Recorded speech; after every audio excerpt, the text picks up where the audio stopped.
All right, welcome back. Hope you all had a fantastic holiday. Today, we are back to studying with our RBT exam practice question series, where we're going through a set of RBT questions and breaking them down together. If you're new to the channel, welcome. If you're returning, welcome back. Please like and subscribe.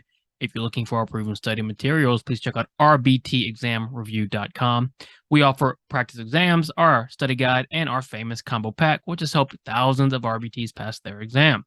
When you do pass, please let us know. We'll be doing a Sunday shout out soon, and we'd love to include you. As always, work hard, study hard. Let's get to our questions. Question 1. You're flying down the interstate going 20 miles per hour over the speed limit. You see a police car and slam on your brakes. Cop car does not turn its lights on, and you continue driving. What was the function of slamming on your brakes? One of the most common behavior scenarios used when teaching the fundamentals is the idea of speeding and seeing a cop car. Because almost universally, what do? We slow down because the cop car is an SD for punishment. If we continue speeding by this cop car, it's going to happen. Well, more than likely, we will probably get a ticket. It'll cost money. It'll cost time. We want to avoid that at all costs, right? So in this case, the question is asking, what is the function of slamming on our brakes? Well, let's look. Obviously, we're flying down the interstate going 20 miles per hour over the speed limit. You see the police car, which is the SD, or the antecedent. Then you slam on your brakes. The consequence is the cop car does not turn its lights on and you continue driving. Or what?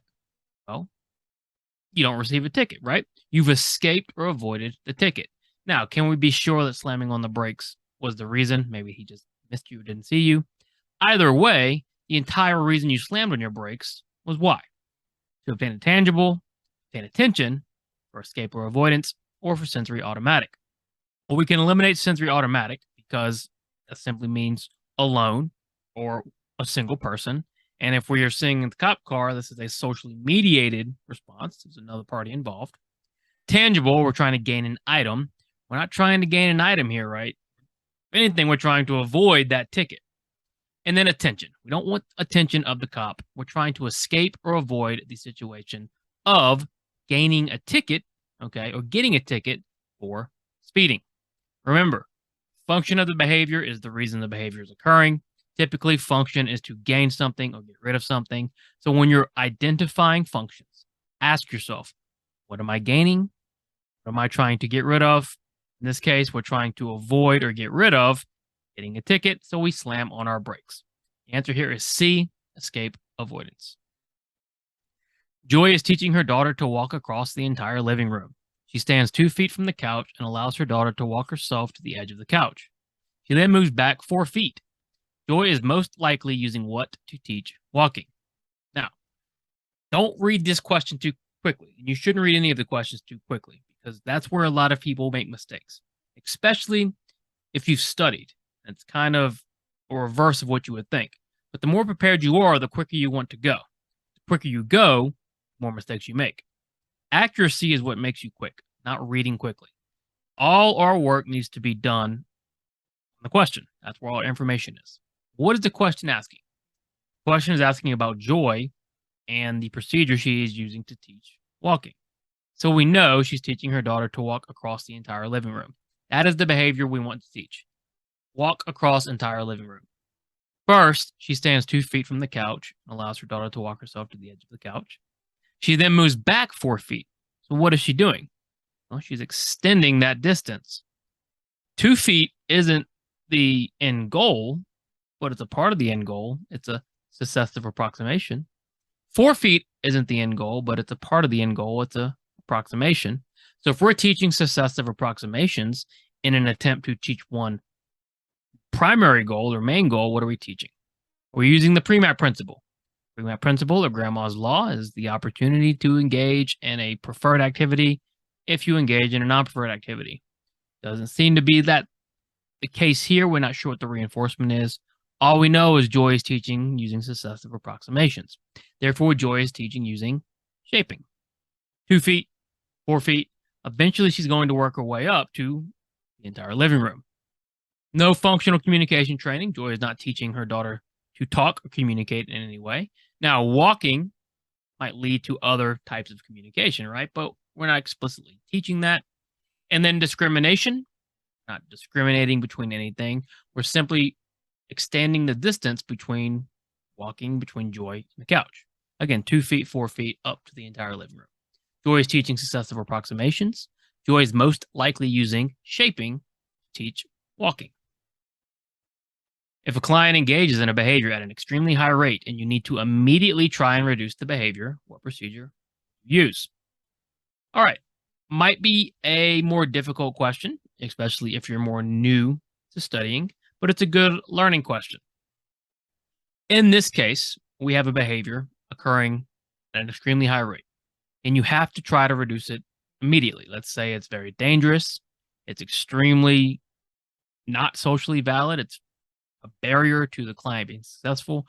Whatever it is, we want to try and reduce that behavior immediately. What procedure are we going to use? A, extinction. Extinction is great at reducing behaviors, but what do we know about extinction? It can lead to extinction burst, and it can take time. We don't want to take time, and we don't want an extinction burst, because what is an extinction burst going to lead to? It's going to lead to a temporary increase in the behavior, which is what we're trying to avoid. Now, DRIs and DRAs are fine. They teach replacement behaviors. They're great at reducing a certain behavior, but they also take time, okay? Because the behavior we're trying to reduce can happen at the same time as the behavior we're trying to teach. Ideally, if you just need to immediately try and reduce a behavior, and a behavior that's happening at extremely high rates, you want to use a DRO, differential reinforcement of other behaviors. And why is that? Well, with differential reinforcement of other behaviors, we are reinforcing in the absence of a behavior, meaning when that behavior is not occurring, reinforcing. Very commonly, you might see this for something like screaming, which can happen quite often. No clear beginning or clear end. So what do? Whenever that client isn't screaming, providing reinforcement. The idea is to reduce it as quickly as possible. We're not trying to teach a replacement. We're not trying to put an extinction. Just want to get something else in its place so we can manage it.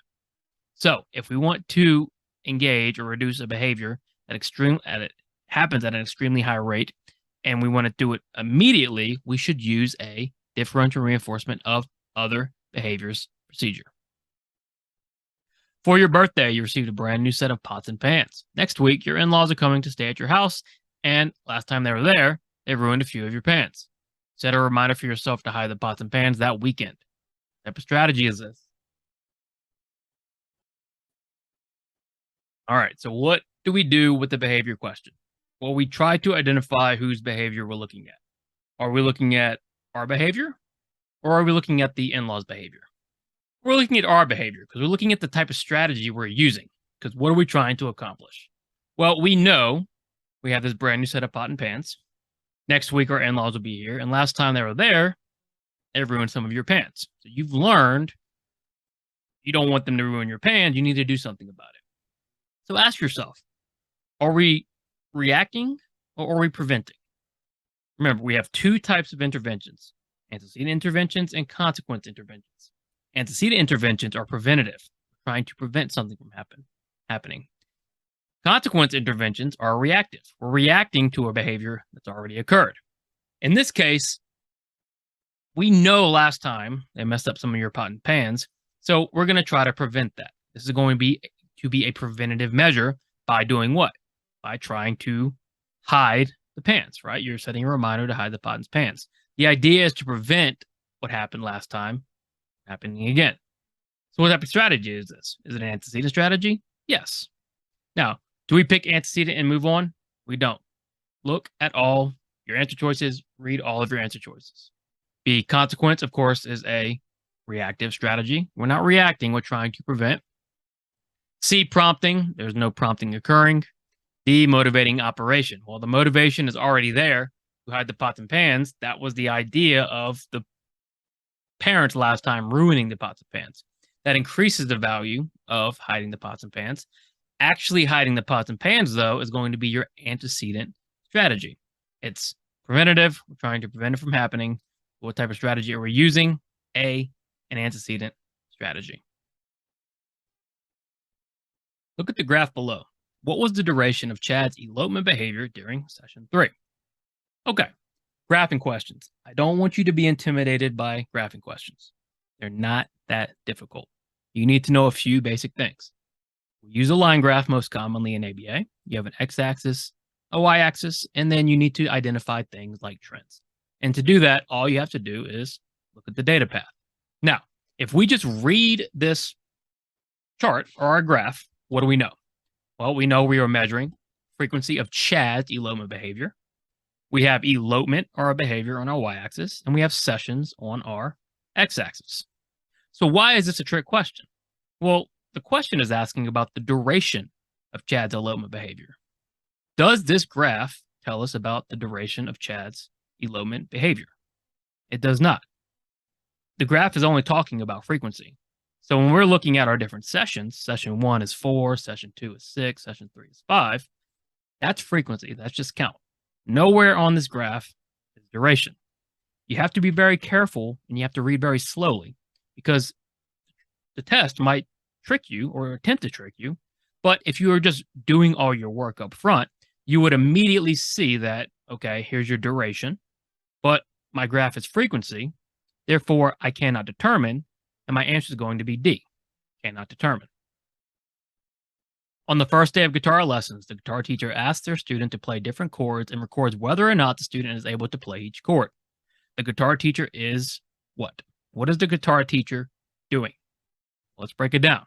The first day of guitar lessons, and the guitar teacher is simply asking the student to play different chords and then recording whether or not the student is able to play each chord. So think about how you might do this in practice as an RBT. Maybe we're asking our client, what's different colors, name different colors, or name different animals, or stand up, sit down. We're trying to see what? We're trying to see can they or can they not do a skill. Someone the other day asked me, what's the difference between a probe and a baseline? It's a good question. A probe, you're just seeing can they or can they not do it, right? So one off, can you do it, can you not? With the baseline, we've got a goal, we've picked a skill, and now we're actually taking data on that skill before we do the intervention. In this case, the guitar teacher is simply seeing can they or can they not play a chord. So are they prompting? Well, there's no prompting procedure going on here, right? The guitar teacher is simply probing. They're probing the student. Can you play this chord? They're not shaping. We're not reinforcing successive approximations. And we're not discrimination training. We're not discriminating between anything. Simply asking, can you do it? Can you not? That is what probing is. Can you do the skill? Can you not do the skill? Yes or no. Mark it down. Move on. Last night, your client's mom walked in during the middle of session and started yelling at her son to the point that her son started crying. This is the first time you've ever witnessed this. What should you do? Now, ethics question, but be careful, right? We do know we are mandated reporters, meaning if we suspect abuse, we have to report it. But in this case, it's the first time you've ever seen this. She's yelling at her son to the point her son started crying, but is that unusual? Not necessarily. Is it abuse? Well, it's the first time you've seen it. It isn't necessarily unusual for a person or especially a child to cry when they're yelled at. So is this a situation where you're going to report this mom for abuse?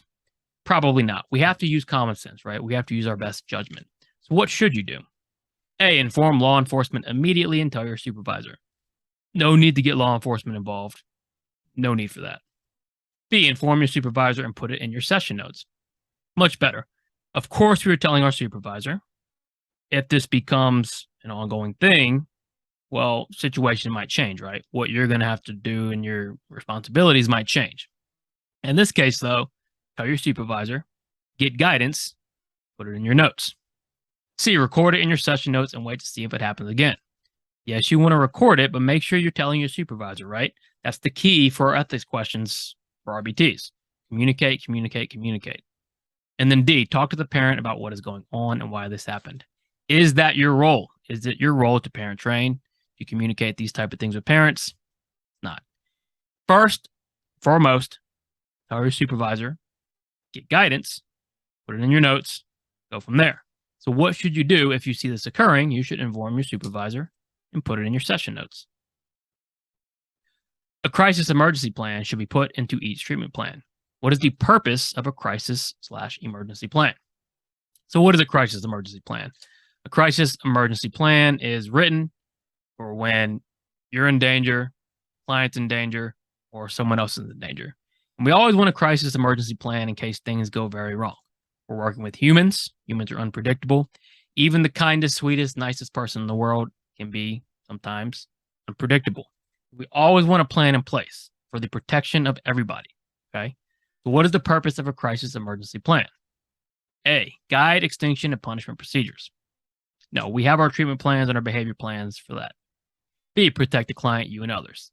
Yes, the entire idea behind the crisis emergency plan is to protect you, the client, and others from harm.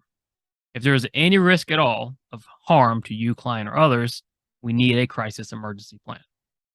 C, protect the environment first and foremost. That could be part of the crisis emergency plan. If your client throws chairs or hits walls or bangs heads, whatever, if we need to protect the environment, that should be part of the plan. But the first and foremost should be protecting the client, you, and others. And then informing local law enforcement of possible threats. That is not going to be in our crisis emergency plan unless it's part, again, of the treatment or the need. The first thing and the primary purpose, though, is to protect the client, you, and others.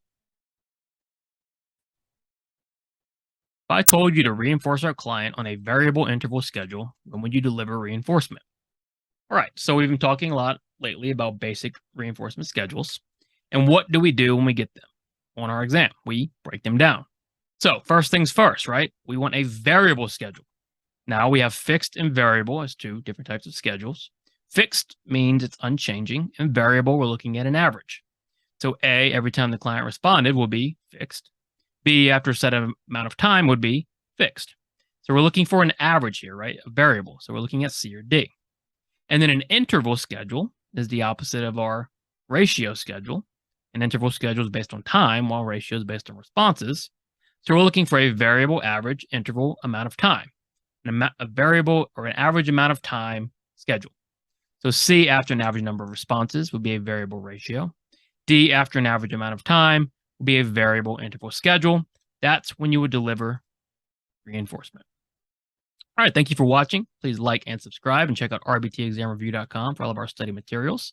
As always, please let us know when you pass so we can include you in our Sunday shout out. Work hard, study hard. See you soon.